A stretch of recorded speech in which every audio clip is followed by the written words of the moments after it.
Today, I'm not going to wait for Renuka to resume to do her MC duties because this is a dear personal friend.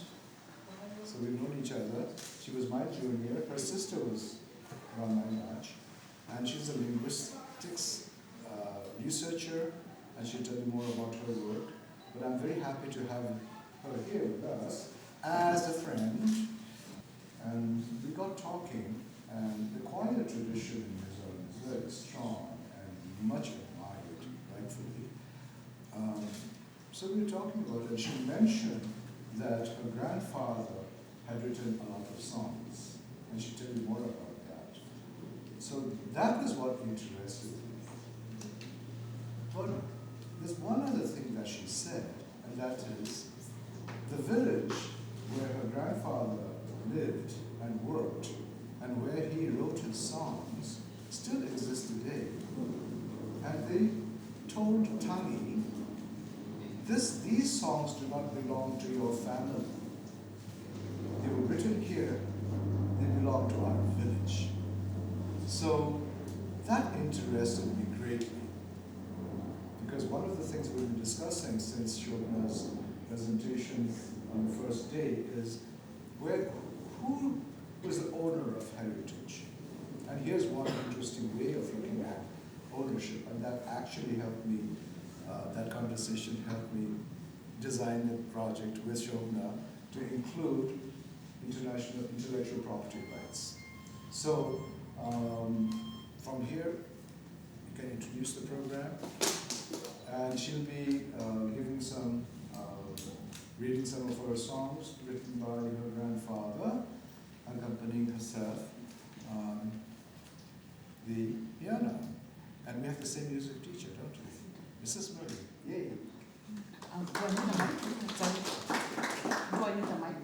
Do you need a mic? Can you hear me? Yes, we can hear you. Yeah, right?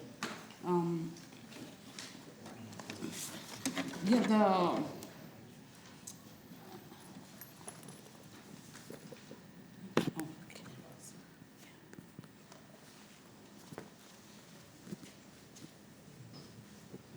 Yeah, one of the reasons I chose my grandfather's song is that because if I was going to do someone else's poetry, I would have to get permission. I would have to, do all kinds of things that,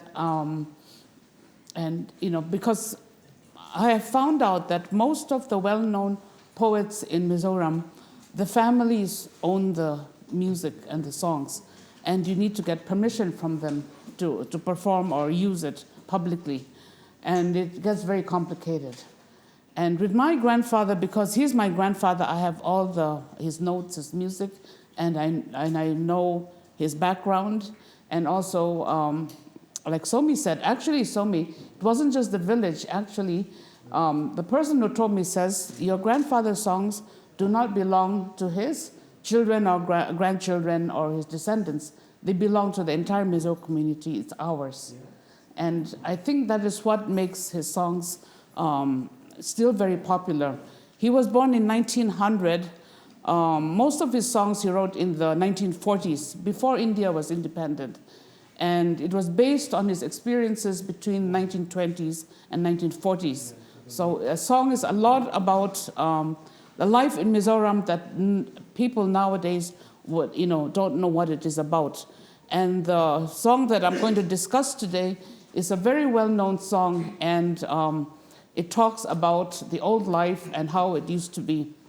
And the background I want to give is this book was produced by the family, and at the back is his autobiography where he writes about his childhood and his experiences. And this song is called Pipu Chuat Lang Lui. There's a picture here. And this is what the old villages was. All the villages in the olden days had an entrance, like a gateway. And so when people farmed, they did not farm in the village, they went somewhere else. So in the morning, they would all wait for each other, and then they'll go out together. And then in the evening, they'll all come back together, and then they'll wait for each other here, and then they'll go into the village together. So it was a very, very important part of the village life. And so it was called Chua Tlang, which means this is the gateway where we go out. And this particular song, a lot has been written about it and its meaning. And basically, he describes what are the things they used to do, and what it was like. But the major theme actually relates to his own life. He finished school in 1920. He didn't go any further. He was the top student in his class, and he was offered a scholarship to go and study in Shillong. In 1920, going from the southern part of Mizoram to Shillong was a very long journey. They had to go through the Chittagong hill tracts and into walk. But because he felt his family needed him, his father was not as strong as he used to be, and his brother was, had to take care of all the other families. He felt he needed to stay behind and help his in the family, because in those days they had to go farm, and it was all-day work, and it was very heavy labor to feed the family. So he did that. But then, then the person who got sent to Shillong was the person who scored the next highest, and the person next to him was more than 10 points behind him. So my grandfather was much, much better than all his classmates, but he gave that up. And then he saw this man come back from Shillong, and he was well educated, and his English was good. And later on, he was also sent to London to study further. And my mother told me that my grandfather regretted his decision not to take that scholarship because he saw, the advantage that the education had, and also because he regretted that, he memorized the entire dictionary, and his English was very, very good, but he never spoke it. But so from that time on, he saw that the traditional Mizo life had to change because education was the future. And my mother, who was the eldest in the family, even though she was a girl, he sent her to Shillong to study. And at that time, she wasn't given any scholarship, and my grandfather paid for her to finish high school in Shillong. And so this song has a lot of meaning for him. And the verse ends with the sunset, and it's talking about people coming back from the farm and the sunset, and the last person to come back is the bison. And in Mizo tradition, the last person to come back is usually the warrior, the bravest person.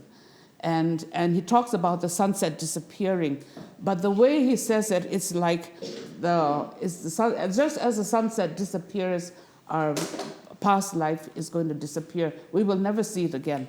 So this song is a tribute to the past, and he knew that education was the future for the Mizo people to survive. And he became a school teacher and a headmaster, and he was sent to set up a school in Darzo village. And Darzo is right on the border of Burma, way up in the mountains, and that's where he composed most of his songs. And the people in Darzo village have built even a replica of the house where he used to live, and people come there constantly from all over Mizoram to see where he lived. And even in his home in his village, people come there to find out more about him because of what he has written. And his songs are still sung today, and they're still very popular. This is the most well-known. Another one is called Zoram Pangpar, which means the flowers of Mizoram. He was a school inspector in 1925.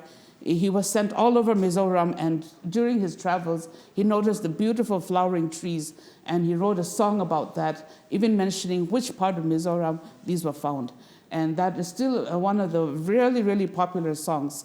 And another one, which is also still very popular, is Aya Upati Thiyam, and that means respecting your elders. And each verse is what you do. When you're in front of your elders, you never eat first, the elders eat first. You never sit first, the elders sit first. You never argue with your elders.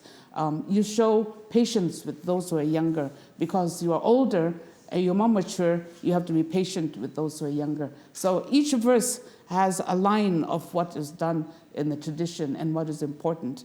And there are many other songs. And before the pandemic, I had been working on it. And also, most of his songs, he wrote music to it. He had, they use the tonic solfa, do, re, mi, fa system. And he even had a diploma, intermediate level in tonic solfa. So, so a lot of his music sounds very Western, but it is his composition. Excuse me. So what I've been doing, over the years is putting them in staff notation. And I now have software, and I have other plans of what to do with his music. And the major thing I want to point out is, we are talking about language, preservation, documentation. I think another important point is we make it available to outside the community. Because Mizos make a lot of YouTube videos, and I've often seen people comment, can someone translate, what are they singing about? So what I want to do is at least translate some of my grandfather's more popular songs and put it in English and also in staff notation and have it available for an international audience. And also, Mizoram, they produce a lot of literature, a lot of songs, but it's all in Mizo. And if you don't read Mizo, you won't understand it. And I feel like we need to translate more into English and also Hindi. And in the Northeast, we tend to think, we call them the Indians, the mainland India. They they don't like us. They call us chinkies. They make fun of us. But partly, I think we're at fault. We don't, show them how rich our culture is. We go to Delhi, like Mizo, the most famous is the bamboo dance or the Cherokan dance. But so people, outside just see us as people who just dance and show off. They don't see us as people with a cultural heritage that's very rich. And we have a lot of dances other than Cherokan, which I think we need to promote more. And there's one dance where the men lead the dance, which is actually not very popular. So, and the other thing about my grandfather, well, he was a feminist. In the 1940s, he composed a song about women's rights. And he said, there's no such thing as women's work or men's work. And he brought up his children. All his sons learned to cook. All my uncles are very good cooks. My uncles and aunts all did the same work at home. So whatever was needed to be done, they had to do it. They couldn't say this is a girl's job or that's a boy's job. They all had to learn. So that is how I was brought up. So even in the 1940s, he was aware of women's rights and uplifting the status and condition of women. So, so that is another important part of his character. So I just want to demonstrate one of his songs. I'll play the music and because he studied music, he was very particular about his music. He liked things to be sung exactly as in the music. And my mother said when he was composing, he used to walk with his hands behind his back. And when he was composing, he'd have one arm behind his back, and with one arm he'll play the beat, and he'll sing the song until he was satisfied with the words, and he'd keep changing them, and that's how he composed and translated. He translated a lot of hymns also, but he wrote a lot of his own songs himself. And most of his songs are about nature, about the culture, and he even wrote a song about the Indian flag. He wrote a song in 1935 to celebrate King George's Jubilee, and I believe that was sent to England and as a record. So, so he had a very wide variety, and L.Somi be interested. He was in Darjeeling for several months. He composed a song about the Himalayan mountains, Kanchenjunga. So he was widely traveled and widely read, but he was very, as a person, he was very quiet. But physically, he was very strong, and he could walk in one day what a lot of people on the average would take 2 days to walk. That's how fast he was. So and with that, I'll just play the tune, and then maybe I'll read it out first, and then I found out there's one composition he had, which is not a song, it is a chant.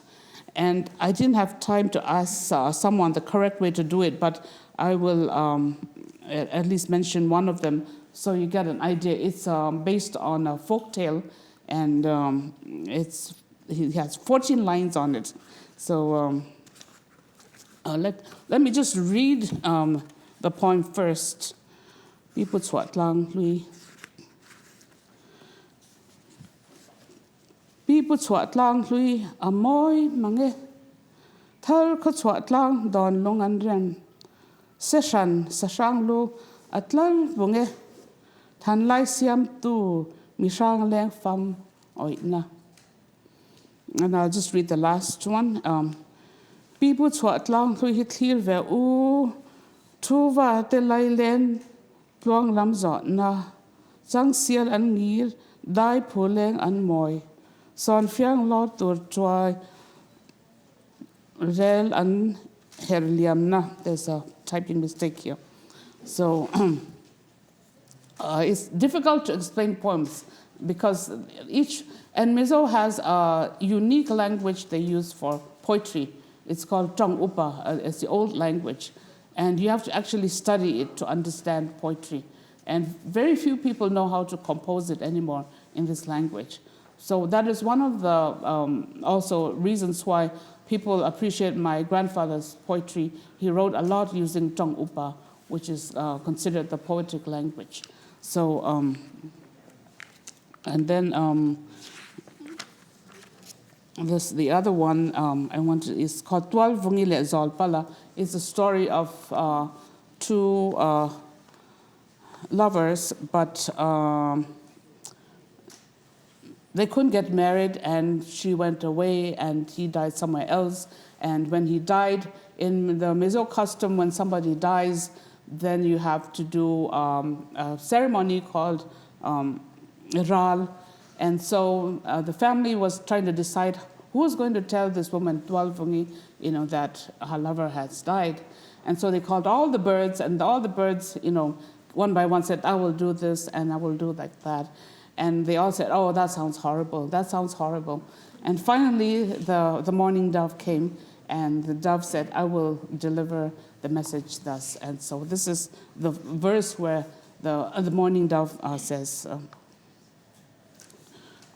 Dwalvung ko tiam, hui va te shame, hui huye, katete hui huye, Dwana zol palatie, Dwalvungin varal rose, kati hui huye. And that bird was chosen to deliver the message. And so the dove. And so this song is very well known. All the folk stories have a song associated with it and a particular tune. And that's one of my projects, is to actually write down the tunes so that people know that. So all Mizos recognize the tune, but if you're going to translate the song, it would be nice to have the tune there so people will know, how it sounds. So, that is.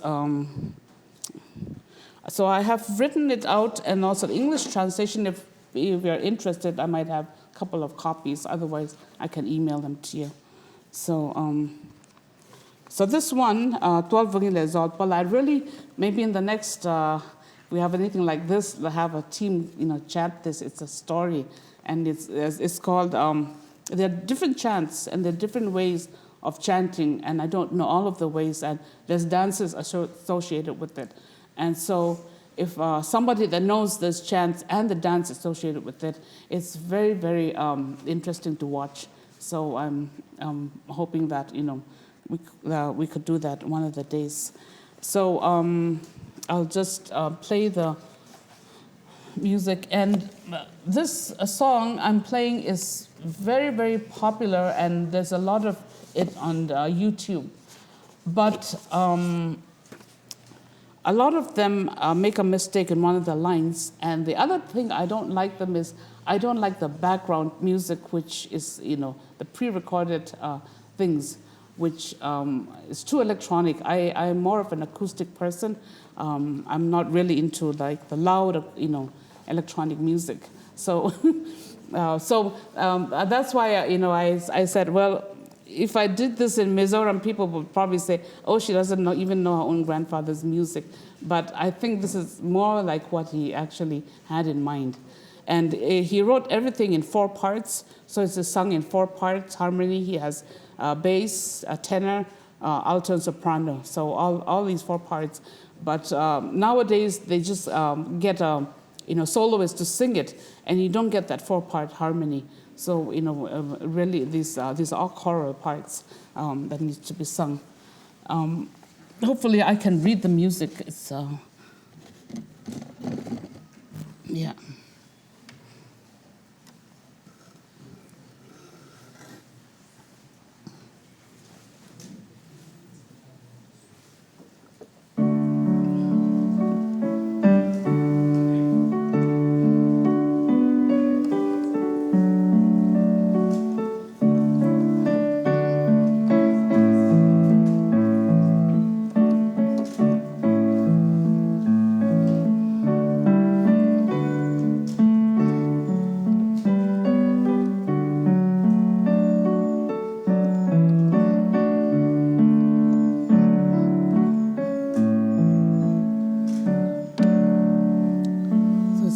People Swat Lang Lui. You can hum along if you want to sing along. Does anyone need the music? I have an extra copy.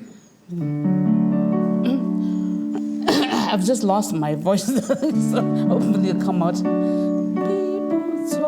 People Swat Lang Lui.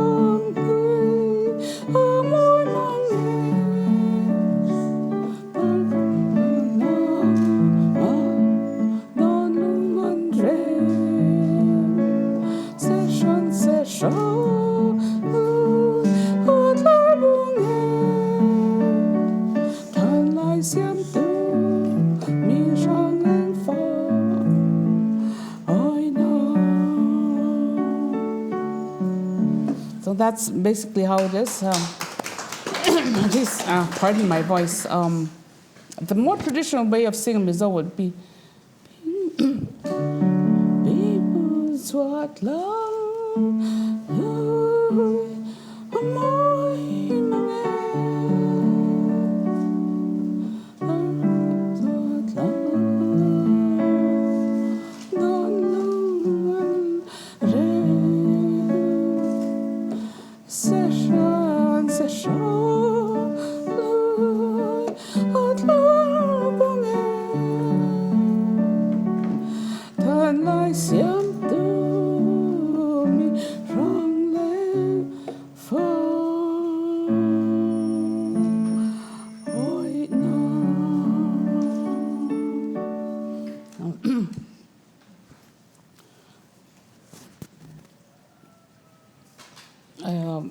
There's a lot of other songs, but sometimes people think, when we play this kind of music, they say it's Western.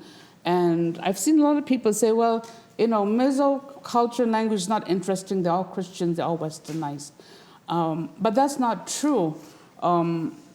So, they're mostly Christian, and, they have churches, and they sing hymns. But lately, and I think it's most of the churches now, they still sing the Western hymns, but if you know the hymns and hear them, you would not recognize the tune because they have changed it to the Mizo style of singing. So, that is one way. And then there's also the culture is still very much the Mizo culture. They might look Westernized because they wear Western clothes, but the women still wear the spuan. The men nowadays they wear more of like ties or vests made in the traditional designs, and the main problem in Mizoram is everything is in Mizo. Even the movies, someone has got rid of gotten hold of all this. What do you call the subtitles, yeah, and translated them into Mizo, and they've hired actors and actresses.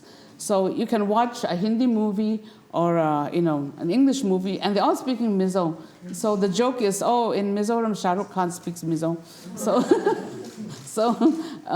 so if you so because of that, the average Mizo doesn't get exposed to other languages as much as they used to, and so people are very unsure of communicating in English, and I think that is disadvantage because then other people don't understand us, our culture, and our language. And so I've been encouraging people to, the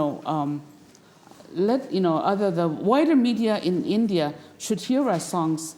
They should hear our stories. Some people have translated the Mizo folktales into English, but they don't capture the essence of the story. And so, we need to have a good, I don't like the word translation because translation restricts you to the words of the original. I prefer interpretation. So what I have been working on is an interpretation of the Mizo traditional folktales. And like Somi said, our folktales come from Mizoram because even today you can go to a village and say, this is the rock where this character used to sit on. This is the lake, where she drowned. This is the hill that they climbed. So there are lots of places all over Mizoram that are associated with these characters in the folk story. So Somi, we know where our folk tales come from. Maybe you don't, but we do. So it's about mythology. Yeah. Well, I'm folk tales, but it's mythology too, because the tigers talk, animals talk, so. And then the Mizo stories, they talk about the Reng Lal. Reng Lal is the Reng, king. And Reng can either mean the Manipur king or the Tripura king. And there are stories involved with that. And so they had contact with Tripura and Manipur even in the old days. I think my time is up. No, not that. Yeah. I'm going to grill you. Okay. Our Uncle Kidgen, who is here with Joanne and the students, Yeah. I think he wants to say something regarding this. Okay, yeah. Please, can you play Mizo national anthem? I'm not sure we have a Mizo national anthem. There's one that they sing all the time. Which one?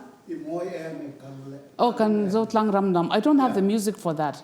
Yeah. So I don't have the music, and I don't want to play because until I see the music, I don't know exactly what it should be. But it goes like Kan Zo Tlang Ram Nam Misopya. Yeah, that one. Yeah, right. Yeah. That is well known, but but I don't have the rights to perform that or sing it. So I need to contact the family for that. I would like to call upon Ms. Sentila Yanga Padmashri, who has agreed to be part of this discussion. So we'll have a brief discussion about the performances with Ms. Sentila. Okay, good afternoon, everyone.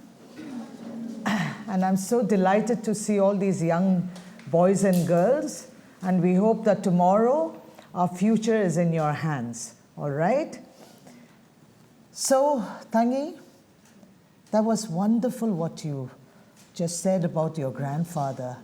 And you never got to mention his name, though. Oh, yeah. Liandala. It's just Liandala, one word. Yeah. Okay. So, the kind of music he wrote for that time, I think, and he was privileged to have, sort of like imbibed some formal education in music. How did that come about for him? Well, in those days, there was only one school. Was run by in southern Mizoram. Was run by the missionaries from the London Baptist Mission Society. So they had a school, and that's where they had boys' school and girls' school. Okay. So that's where he went, and then one of the reasons why the boys at that time, that this is in the early 1900s, Okay. went to school was that during that time under the British, the tribal boys were made to be coolies. So they had to go and, so once they were old enough or big enough, they were made to be porters or coolies for the British. So the one way to, not do that was to go to school. Okay. And so his family sent him to school. They didn't want him to be a coolie for the rest of his life. And, Well, thank God for his parents. Yeah, And yeah. so today we have this wealth of music with us. Did he write any music on the potters of that time? What were the relevant topics he dwelled on in his music? Mostly wildlife and nature, because they had to walk in those days. So he walked a lot. There was between the Darzo, where he taught, and Lunglei, where the rest of his family lived, was a 2-3 day walk. And he would cover that in 2 days. And one time he made it in 1 day. Okay. So he walked a lot. And so he wrote a lot about the animals, the birds, the flowers, and the culture and the life. And when he was in Darzo, he wrote about the village. Okay. They had like a water mill that was invented, and he wrote a song about it. And the Darzo people said, that is our song of our village. Oh. Yeah. So, Okay. And so do you know that song? No, if you want me to sing for you, I don't. Why don't you sing for us? I don't know that song, but Okay. yeah, because the song is they invented this back in those days. They had to pound rice, so it was very heavy work. You have to stand and you go ding, Right. ding, and very tiring. So somebody invented this, so the water would come down, and it was like so then the. Turbo. Yeah, no, not that. Like a hydro. Yeah. No, not a Turn hydro. the wheel Yeah, with the speed of the water. Yeah, but what happened was the thing that for pounding the rice was moved by the water force. Yeah. And it had a rhythm, and the song had the rhythm of this then, so it means the water pounded by rice pounded by water. And in 2018, the village had a festival honoring my grandfather. Okay. And they created a replica, and we were able to see it. The first time I saw it myself. Oh, okay. And people were really interested. You could see the water running down, it would go down, and it saved the women were so happy. It saved them so much work. So when did you come across these songs? How old were you? Actually, I didn't know much about it because I grew up outside Mizoram, but my mother was the eldest, and she was very close to my grandfather, and she used to tell us a lot about his songs and the background, and that's how I know the background of the songs. Okay, so you were already, you already knew about that legacy. Yeah. And he would come and visit once in a while, and we'd go and see him. And I do have some recordings that are now archived in Corsa.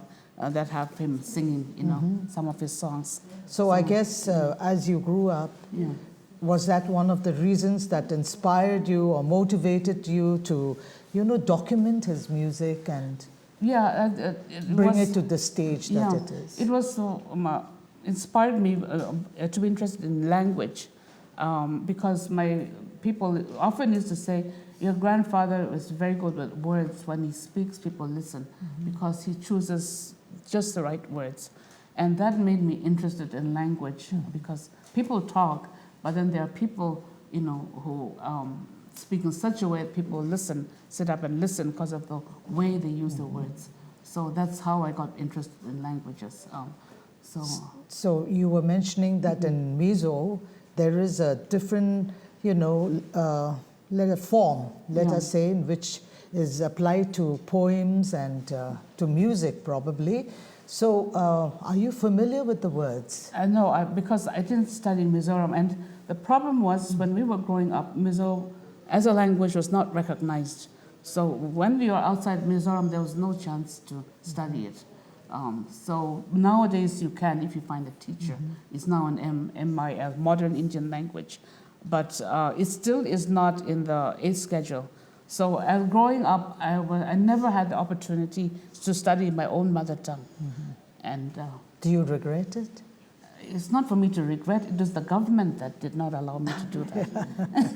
So now we understand how important language So that is. is why I feel it's a very strong emotion for me. Yeah. Talk about mother tongue, because Yeah. I never had the chance to Right. study my own Neither mother did tongue. I. I mean, Yeah. I find it such a stumbling block to, I get invited to come and give a talk. Yeah, I, relate better in English. yeah, Shame, quite a shame, Yeah. and unable to relate in my own mother tongue. yeah. So So all yeah, these poetry, that's- like my grandfather's songs, are taught in the school level, primary and school levels. And, Okay. And the language, the poetry language, is different words. It's not so much the grammar of the words that they use. So, do contemporary musicians in Mizoram refer back to the old, renditions and the old language, that was there? Well, most people don't know it, but the Mizo language, the Mizo department, they do study that a lot, and that's lot has been written, but it's all written in Mizo and hardly in English. So that's what I would like, people to do, make it available to other scholars, because it's very rich. So what kind of a message would you like to give to all these young people here Well, with the heritage that you've, inherited from your grandfather? Well, what I see nowadays is a lot of young people, they want to, speak English, be, westernized, and then you have K-pop, and there's nothing wrong with that. But remember, your mother tongue is important. So I always tell people, I was in America for many years. Even when I was in America speaking English, I still was a Mizo. I never forgot my language. So when I came back, people were shocked. They said they couldn't believe I was, I was abroad. They said, "Oh, that can't be true. You speak Mizo." I said, "No, I still had it in my heart." So your language you speak at home is very important. You can learn English. You can learn Hindi. You can learn, other languages and be very good. There's nothing wrong with that, and that's good for you. But never ever forget your mother tongue, and never be ashamed of your language, your names, and your culture. And sometimes, because we were growing up, and when I was growing up in Assam, people often say tribal, I had a flat nose, my eyes are small. People would laugh at me. And I know a lot of people, they felt very shy, and they started pretending they were someone else. And they changed their names. I never changed my name. My full name is Lan Nunthangi. And even in America, I said, even if you mispronounce my name, I won't feel bad. But please don't change my name. This is the name that was given to me. Good for you. So, so never be ashamed of who you are, your language, and try to know as much as you can about your language and your culture, because that's who you are. Like it's part of your parents, your grandparents, and that's very important, because now I know the current generation, you have so many other things available, on TV, but never forget where you come from and what your language is. So, thank you. Yeah. And if there's, I think maybe some of the young boys and girls would like to ask a question to Tangi. Anyone, any questions?